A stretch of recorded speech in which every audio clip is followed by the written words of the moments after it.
by telling you that I am directing my discourse, my sermon, towards a specific category of people.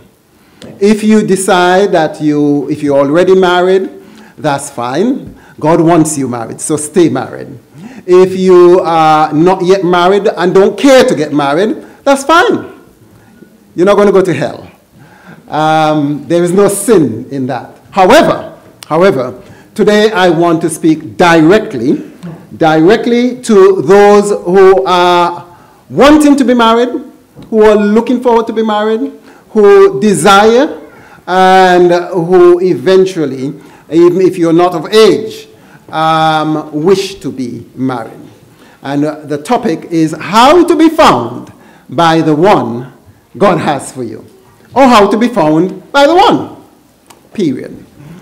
I'm going to invite you to pray with me as we begin. Lord, make me a nail upon the wall, fastened securely in its place, and from this thing so common, so small, we invite you to hang bright pictures of your face in Jesus' name. Amen. Well, it was a similar day to today. It was in London, South London actually, a place called East Croydon. I saw her in the distance. You're laughing, Tricia? Is that where you're from? Okay, I thought, yes. I saw her in the distance, and I saw, I was thinking, I know that young lady. Sometimes you're not very sure because you're out of place, and she's out of place. But eventually I recognize her. We're going to call her Jill. Jill was someone I know. I've been to a church. I've made presentations there. And, she was a very brilliant young woman. And we exchanged. I said, oh, what are you doing around here? And we had a little bit of banter, chit-chat. Eventually, obviously, sometimes with my background, I kind of nose around about what's happening in your social life. And she said to me, Hilton, I can't really be asked. There is something in me that, this talk about going about and looking for someone and all that sort of thing, I don't know. There's something in me that doesn't really jive well with that concept. Jill by now had finished her studies. In fact, she was an educator, a PhD in education. And this is what she said. She said to me, Hilton, it is every young woman's dream and wish that some man will see her, will pick her out of the crowd, will approach her, pursue her, and win her heart. And I started thinking about that. That, yes, many people want to be found. And that's what we're going to talk about today. The first topic, the first item that we need to consider is that you must believe. Now, let me see the hands of those who wish to get married. There's no shame in it. You wish to get married if you're not married. At least she's honest, that little 5-year-old girl. Don't do it now, though. There are some people who hope to get married. But I want to suggest to you that you need to know. I know earlier there's some people who are teetering on doubt because, like Tricia said, maybe there are not enough men around. Like Tricia indicated, maybe, what's your name again? Tracy, sorry. Tracy, thank you very much. Maybe you don't want to. However, you've got to have the deep down bottom of the soul that God has provided and will provide a soulmate for you, although I don't particularly like the term soulmate. Sorry about that.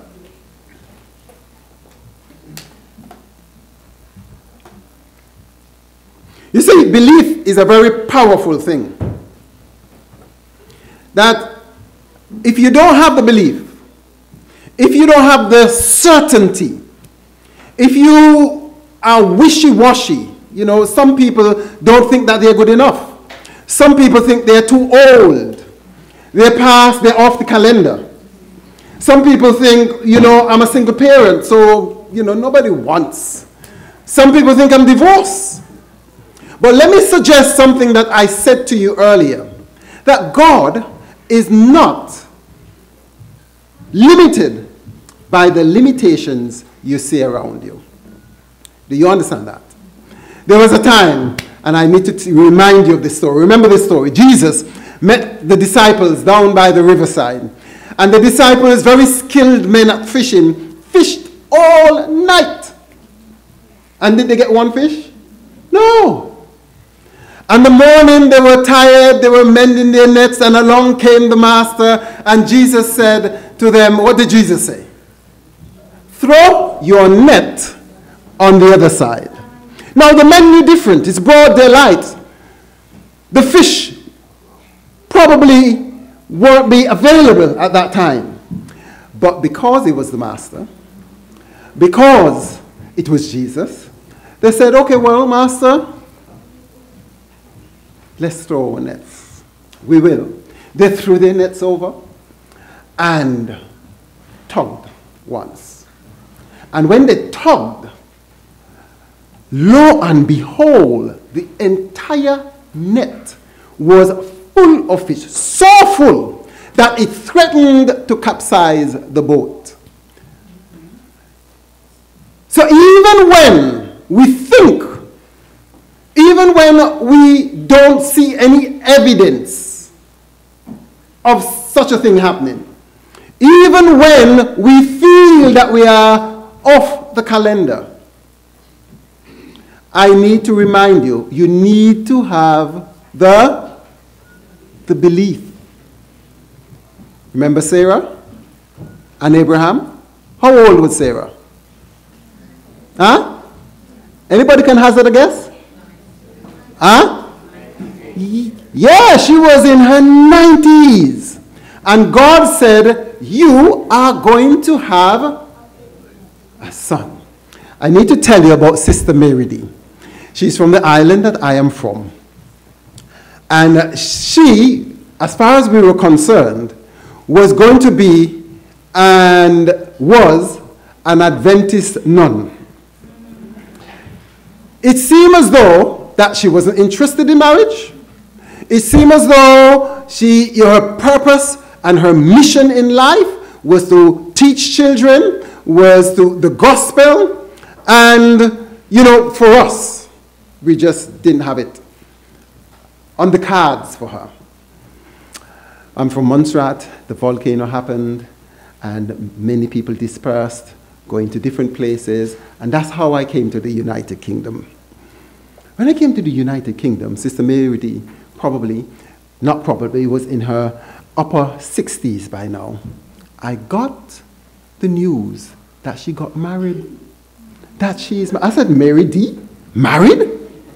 If there is hope for you, for her, there is hope for you. It doesn't matter what age you are. So you need to have the belief.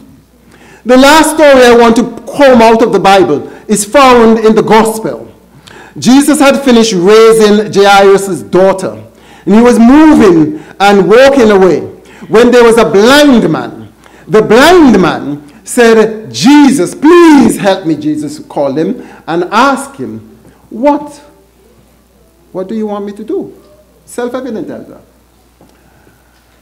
And the blind man said, Jesus, we want your sight. Remember that?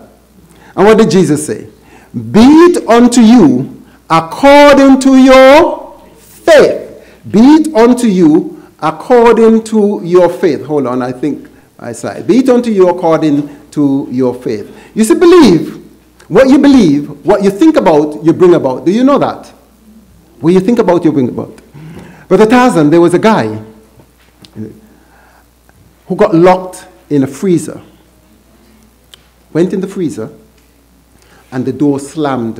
It was one of those huge industrial freezers, and the door slammed behind him. He didn't bring his key with him. And it was the end of the day. So most of the other workers had gone home by then. He knocked and he pounded on that door, and nobody heard him. And you know, the night wore on. The next morning, they found him dead. The results of the autopsy was that he died of what they call it, Yes, you know what I'm talking about. I can't remember the word. He died, he froze to death. But guess what? That freezer had broken down the day before, and the engineers had not fixed it. So the freezer wasn't working. So in his mind, he actually, I'm just trying to tell you the power of belief. In his mind, he thought that it was cold. And his mind created the conditions that killed him, even though in reality, it wasn't cold. Be it unto you according to your belief. So you need to have belief. The second thing, you need to be prepared. What did I say? You need to be prepared. There are several levels of preparation. I want you to turn in your Bibles, if you have it, to Genesis chapter 24. We're going to be going there often. If you don't have a Bible, share with someone who's next to you. Genesis chapter, what did I say?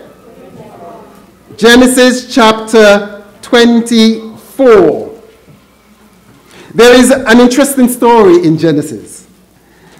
A story of how Isaac got his wife. We'll come back to how it was set up earlier. But I want you to turn to verse 10. I want you to turn to verse 10. There are several levels of preparation that we need to be aware of. There is what I call the physical preparation. Then there is the practical preparation. Verse 10 says, in Matthew chapter 20. Before I read it, let me just recap what this story is all about. Isaac was of age, and he had lost his mom. And Abraham was getting old. And Abraham wanted a wife for Isaac. By the way, young people, those were the days when the parents chose the spouses of their children. And Isaac called his servant Eliezer and said to Eliezer, well, look, I want you to go and find a wife for Isaac.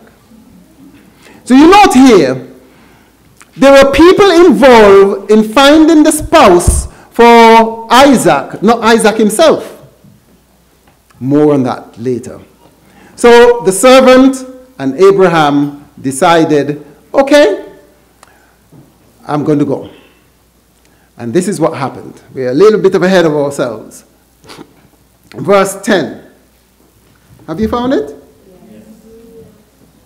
Isaac, Genesis 24, verse 10. Bear with me, I was in the wrong place just a while ago. What does it say? And the servant took 10 camels, 10 camels of the camels of his master, and departed. For all the goods of his master were in his hands, and he arose and went to Mesopotamia and unto the city of Nahor. Here's the point. You need to be prepared. Why did he have to take 10 camels? Why not one? Or at the most 2.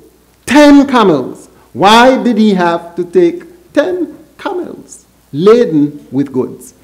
Anybody wants to try? Huh? I'll tell you. He wanted to demonstrate to the prospective bride that his master had enough resources to sustain her. Preparation number one. Those of us, or those of you who are wanting to get married, make sure you have the resources to sustain marriage. It doesn't matter how much you are in love. Love doesn't buy Pampers. It doesn't pay the mortgage. You can't take it down to Tesco. You must be prepared. Financially prepared. You need to be emotionally prepared. If you're not prepared, you're going to run yourself into problems. You need to be prepared in your skills, practically. I like how Ellen White puts it, and I'll read it for you. This book is called Letters to Young Lovers. I highly recommend it to anyone who is in the dating or courting game. And she says here, before assuming the responsibilities involved in marriage, young men and women should have such an experience in practical life as will prepare them for its duties and its burdens. As will prepare them for its duties and its burdens. You know, today, my brothers and sisters, you get trained in everything. Even to drive, you have to take a test, don't you? You have to learn. If you want to be a nurse, a pilot, a surgeon, a teacher, a doctor, even if you want to be a person who collects the refuse, then you have to have training. But in all of our educational system, they don't have classes on how to be a good husband, or a good wife, or a good mother, or father. Why is it, therefore, that in an area so important as this, the education system ignores it? I suggest it's probably the devil. But I would just like to say to you, my brothers and sisters, it doesn't matter who you are, where you are, you need to be prepared. Those of you who are Africans, who are living in the diaspora, or from the Caribbean, or from the Philippines, or from Asia, or from South America, or Central America, when we were growing up, everybody had to learn to cook and wash. You know, children like these, in the Caribbean where I'm from the time they're 7 to 10, they knew how to wash, cook, clean, iron, and carry water. My sons get up in the morning, Mom, they say, what are we going to have for breakfast? Now look, they haven't done one thing. You know, left to me, and I am training them this way, he who does not work does not eat. Hallelujah. They have to learn the practical duties of life. When their mom isn't there, I get them to cook and clean and wash. Be prepared. You know, some people could have their PhD and can't cook, boil an egg. Be prepared. If you're going to get married, how are you going to take care of a family? Know what you want.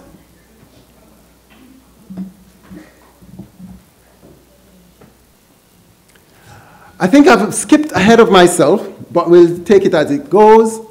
Be available. What did I say? Avail yourself. It doesn't matter how handsome you are, like this gentleman. Yes. Or how pretty you are, like some of those girls over there. If nobody knows that you exist, then it's of no avail. You can't hide yourself in your house. I want you to turn again to Genesis chapter 24.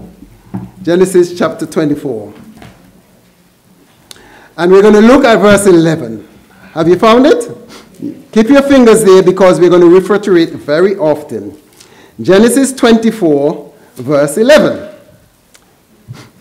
Can someone read it for me, please? Yes, that young man right there. He's going to be my reader today. Go on, young man.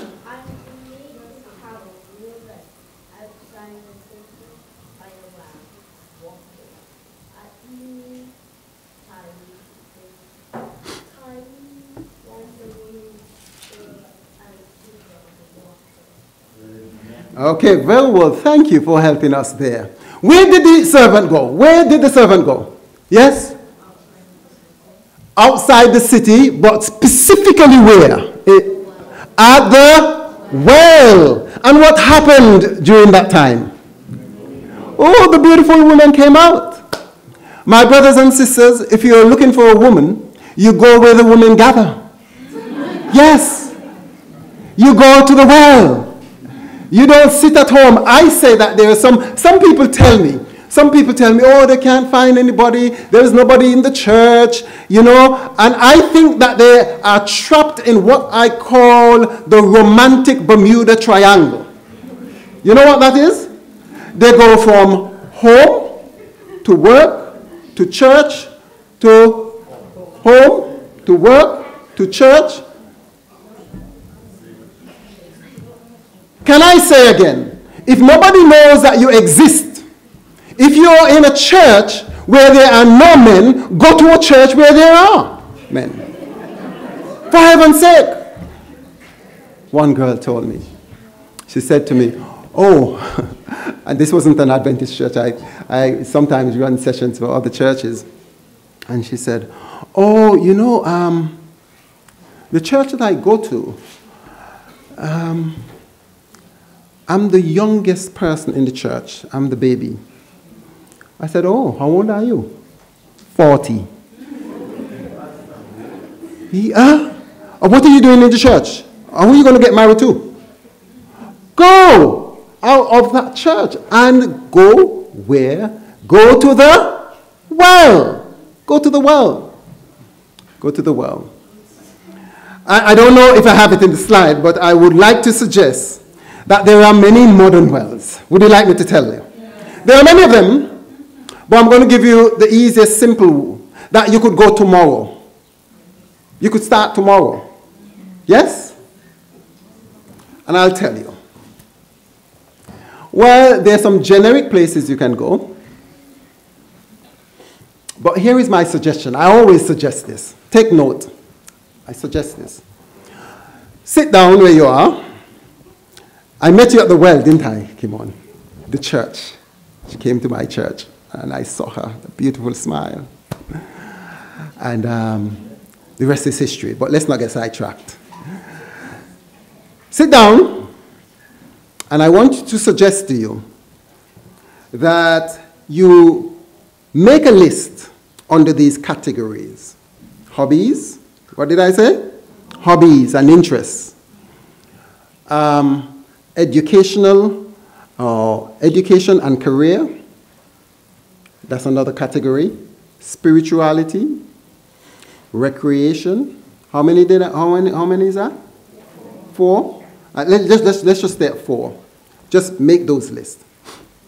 And then list all your hobbies, all your interests. For the next one, what was the next one? Just check in to see if you were listening. What did I say the next one was? Education and career. Make a list of what you want to do to improve and exceed where you are in your education and career. Make a list of those. Did I say spirituality? Yes. Make a list of things that you can do to improve your spirituality. What was the last one? Recreation. Recreation is what you do for fun. What, you know, those of you who like, do you do anything for recreation? Maybe. I'm not too sure. If you like jogging, if you like biking, or cycling, or gardening. And under all of those lists, determine within the next week that you're going to find a new club or place, or make one, that you are going to meet new people in the area of your interests. For spirituality, I don't even suggest that you go church hopping for church hopping's sake. I suggest that you decide what your spiritual gifts are, your talents. We all have them. And then you decide to join groups that are in other places. I don't even suggest that you go on dating sites on the internet. But the internet would be quite useful in this area, because on Facebook there are tons of groups in every area, and you begin to meet people in these areas. And as you meet people in this area, you increase the probability. What did I say?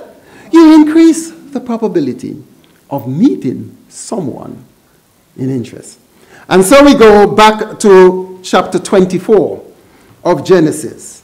And I want you to look at something that I'm going to move quickly on to. Verse 14. And it came to pass. It came to pass. Let's just back up. Let's back up a little. Let's back up a little. Verse 12. Yep? Are you ready? And he said, O Lord my God, my master Abraham, Lord God of my master Abraham, I pray thee, send me good speed this day, and show kindness unto my master. Behold, I stand here by the well of the water, and the daughters of the men of the city come out to draw. Verse 14 now, this is the one we want. And it came to pass, and let it come to pass, that the damsel to whom I shall say, let down thy pitcher, I pray, that I may drink. And she shall say, drink, and I will give thy camels drink also. Let the same be that thou hast appointed for thy servant Isaac. And thereby I shall know that thou hast shown kindness to my master. I'm going to go to verse 15. And it came to pass, before he was done speaking, that behold, before he was even finished speaking. Did you get that? Okay. Rebekah came out, who was born to Bethuel, son of Milcah, the wife of Nahor, Abraham's brother, with her pitcher, where? On her shoulder. Bear with me 1 minute.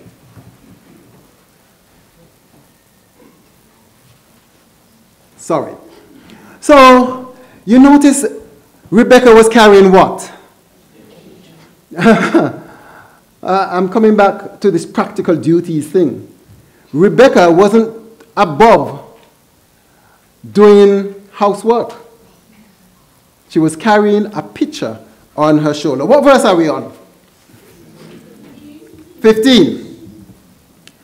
And the damsel was very fair to look upon. She was very fair. She was very beautiful. And she was a virgin, neither had any man known her. And she went down to the well and filled the pitcher and came up. Before we go on, there are several things here that needs to be, my apologies there. There are several things that I just need to draw to your attention quickly before we move on. The first thing was, the damsel was very beautiful. Now, although she was very beautiful, there are several levels of beauty that I want to pull out. And I'm not just talking about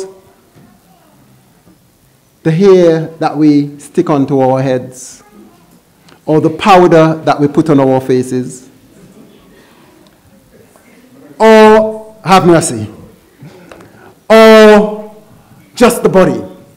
Beyond that, we find another type of beauty, a beauty of character. I would also like to suggest, even though the Bible didn't mention that this girl was very fit and toned. You don't walk around with pictures all day, most of the day, and not get toned. But put that aside. When the servant asked her, can I get some water? She said, sure, no problem. She wasn't the type of up-to-date. I don't know if you know that term. That's the term we use back in the Caribbean for, back in the day when they were slaves, there was a house slave, there were field slaves. And the house slaves felt they were above the field slaves. And we use the term that they were up-to-date. They felt that they were better than. But Rebecca, although she was beautiful, although she could have probably be a model, she wasn't above hospitality and kindness. She said to him, look, no problem. I'm going to give you something to drink. And as a matter of fact, I'm going to also attend to your camels. I don't know if you know about camels. You're from Africa, so many of you will know that camels are animals who can survive a very long time without water. But when they go to drink water, they don't drink a teacup full. They drink a lot of water. So to head water for one camel is enough. But for 10 camels is really going beyond the call of duty. But she was happy to do this. And I'm going to suggest something here, my brothers and sisters. One of the most attractive features in any human being is kindness, helpfulness, and initiative. What did I say? Kindness, helpfulness, and initiative. So you need to avail yourself. You need to be kind. You need to be hospitable. You need to go beyond the call of duty. But there is something else that happened here that we need to draw your attention to. When the servant came out to the well, what's the first thing he did? What's the first thing he did? He prayed. But when he prayed, he was very specific with what he wants. He said, God, this is what I want. Now, I don't know who you are, or where you are, or what you're looking for. But there is no reason why you can't go to God and itemize the things that you want in a potential spouse. You want to know what I wanted? I'll tell you what I wanted. I was looking for someone who can support me in life, can stand shoulder to shoulder in the practical duties of life. And I said that you need to have three haves: what you must have, what you must not have, and what you could have. So I wanted someone who's spiritual, of course. So Abraham said, do not take a woman from these Canaanites, but go to my kindred. That's what he didn't want. That's what you call a deal breaker. I knew that I didn't want a woman who smoked. It doesn't matter how beautiful you are. You could walk off the covers of Sports Illustrated. If you light a cigarette up, I don't want to go there. So I know what I didn't want. And there was a time, I tell this story often, that I had to go away to America on a conference, and the place that I was living, I was going to let it out. So I said to Kimon, can you simply sort this out for me? And she did. The guy who was going to let it, he came, Kimon showed him around and sorted out the place, cleaned the place in the bathroom. And when I came back, she also went to my allotment and watered the plants. And light bulbs went off in my head. I said to myself, I cannot let this woman go. I wanted to marry.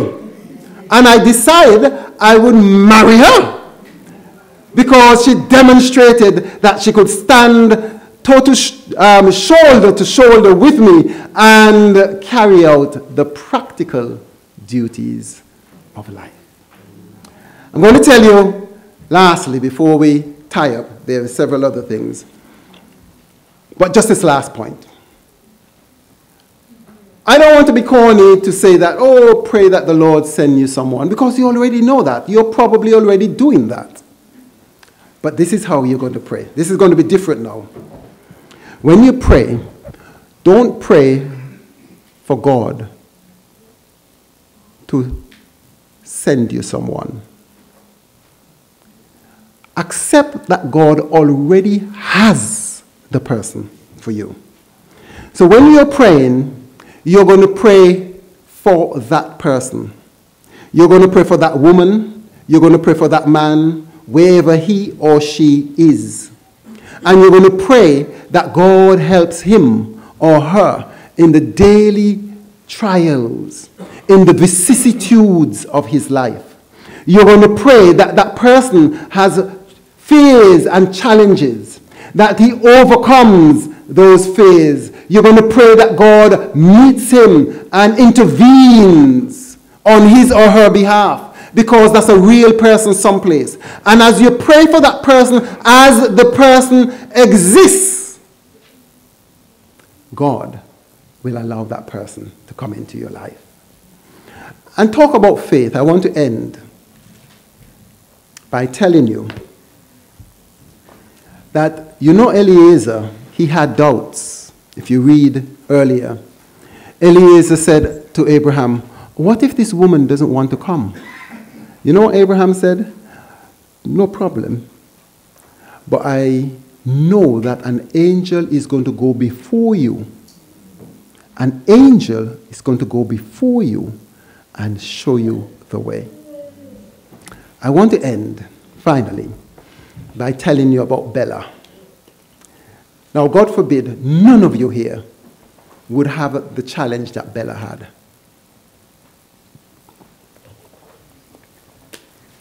Bella was a 22-year-old young lady, and she was in the bloom and prime of her life.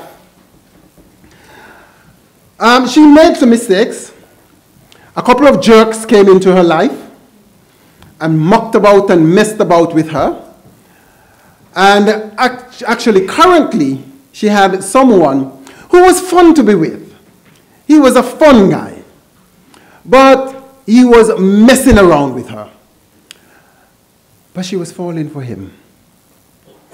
But Bella got the shock of her life in the prime of her youth. She was feeling some odd symptoms in her body, and she went to check the doctor. The doctor took blood samples, and a week later they called her back in for further tests to confirm. She wasn't really very concerned, because like many of you young people, you think you have life, eternal. They took further tests, and they called her in. That day, when she went in, it was a normal day. She had no concerns. She was feeling okay. And the doctor landed her the worst prognosis you could get at that age, that she had cancer. And not just ordinary cancer, it was stage 4 cancer. The worst thing about that is that that boyfriend, who should have been supporting her, when he heard that that was the prognosis, he left her, deserted her. She never heard from him again. Talk about a jerk. And so Bella had to face her disease on her own. Like many young women in the flower of their youth, she was looking forward to getting married and having children, having a lovely family. But here she had to face and grapple with something that she never planned for. But yet she still wanted love. And Bella prayed. Bella told God that I really would like to experience love. Bella, like Abraham and the servant, had her own specific things that she wanted in a man. She had her desires, her requirements, her deal breakers, and even some could have, maybe. She wanted an Asian who's an architect. That's specific. That sounds unreal, doesn't it? But those, if she didn't get them, that's fine. I wanted someone with long hair who could sing. And I got it. I should have let her sing for you, but perhaps this afternoon. Anyway, Bella had to deal with her disease, and at the same time, she wanted. I didn't get to tell you about the fact, about the other part that you should get help. Bella spoke to her friends, only those people that she knew would support her, not someone who would look down their nose at her and thought, but why are you even thinking about that? She had a very good friend, and she put the word out. You should put the word out too. And cut a long story short, her friend was working in this upmarket store, clothing store, man's store. Had a male section and a female section. And one day her friend, doing her work as usual, when an Asian guy walked in, well-dressed Asian guy. And she wasn't thinking about anything at that point in time. She went over, she spoke to them, engaged them in conversation as a sales clerk would, showed them different suits, because it was the man and his friend. And out of nowhere, she just said, "Oh, what do you do?" In the conversation. He said, "Well, I'm an architect." Now, she wasn't thinking about anything. She just, in the course of conversation, chatting with these people, and the man said, "I'm an architect." And quick as a flash, even before she could process it, she said, "Oh, my friend and I, we're having something next week. Well, why don't you and your friend come? It would be good. Bring some friends along with you." Well, by the time she got home, she and Bella actually planned it. It wasn't planned before. They made it happen. And sure enough, this guy and two of his other friends turned up at the event, and they had a wonderful time. And the guy went home and thought, "Oh, that girl who hosted that, not the one, but the girl who said that her name was Bella, she's not a bad girl. She seemed to have energy. She had a lovely smile. She seemed very hospitable. I'd like to get to know more about her." Now, this architect was an architect that was sought after. I think I have to cut the story short. Yeah. Long story short, the architect fell for her. And by the time Bella told him about the cancer, he had so warmed up to her and who she was and her character that it was no turning back for him. And would you believe that he got married to Bella? They had 5 years together before ultimately the cancer took her away. I've said all that to say that nothing is impossible. Nothing is impossible. None of you would face such a challenge. And God could work mightily to bring someone into your life. Is it going to be hunky-dory? Is marriage the answer to every problem in life? No. Paul says that when you get married, you are going to have troubles. However, it doesn't mean that it is not good for you. I challenge you today to avail yourself, to pray, and be like Bella, believe, and be it unto you according to your faith.